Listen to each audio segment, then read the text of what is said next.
The study of the long-time behavior of nonlinear systems is not effortless, but it is very rewarding. In 1922, the weather forecast for the next 6 hours was done by hand, taking 6 weeks to carry out the computations. About 30 years later, the forecast for the next 24 hours took 24 hours in the first electronic computer. Invariant objects, such as periodic orbits and manifolds, organize the dynamics of complicated systems, allowing the scientists to make predictions in the frontiers of science. For example, the study of manifolds is important in the design of low-energy transport in celestial mechanics. The computer is a powerful tool for these investigations. However, due to the presence of nonlinearities, understanding the propagation of these errors is necessary in order to quantify the reliability of these predictions.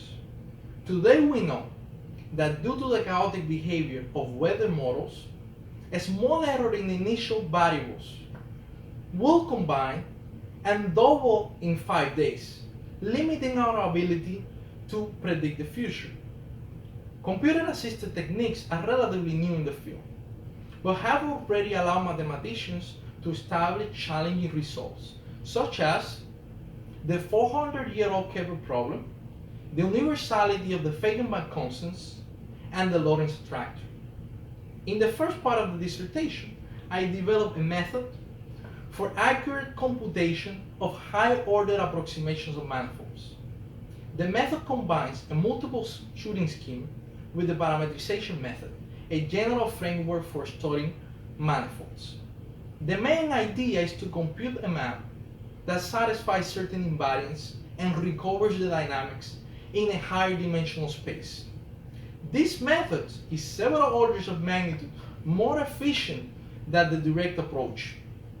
A rigorous computer-assisted technique is developed for quantifying the errors in these computations. I also combine the parametrization method with the finite element method to compute manifolds of partial differential equations. These are the equations modeling the weather, celestial processes, and the propagation of diseases. The new approach allows the computation of manifolds over irregular domains. Prospects of future work include modeling cardiac arrhythmias, understanding turbulence in fluid dynamics, and the network traffic. Thank you.